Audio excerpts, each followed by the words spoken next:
মধ্যপ্রাচ্যের পর এবার আফ্রিকা মহাদেশের প্রতি নজর পড়েছে ইসরায়েলের। কৌশলগত ও কূটনৈতিক কারণে গেল শুক্রবারই প্রথমবারের মতো আনুষ্ঠানিক স্বীকৃতি দেয় সোমালিল্যান্ডকে। তবে বিষয়টি মোটেই সহজভাবে নেয়নি ইয়েমেনের বিদ্রোহী গোষ্ঠী হুথি। দেশটিকে ইসরায়েলের স্বীকৃতি দানের তীব্র নিন্দা জানায় তারা। একই দিন ইসরায়েলের বিরুদ্ধে হুঁশিয়ারি জারি করেন গোষ্ঠীটির নেতা আবদেল মালিক আল হুথি। বলেন, সোমালিল্যান্ডে ইসরায়েলের উপস্থিতিকে সামরিক লক্ষ্যবস্তু হিসেবে গণ্য করা হবে।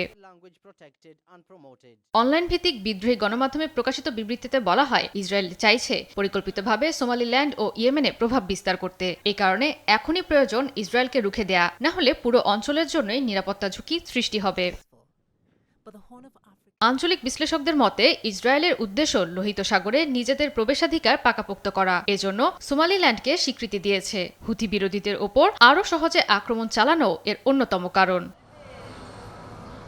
ইসরায়েলের লক্ষ্য মধ্যপ্রাচ্য ও আফ্রিকা অঞ্চলে নিজেদের দখলদারিত্ব বৃদ্ধি করা। এক্ষেত্রে সোমালিল্যান্ড তাদের জন্য একটি বড় সুযোগ বলে মনে করছে ইসরায়েল।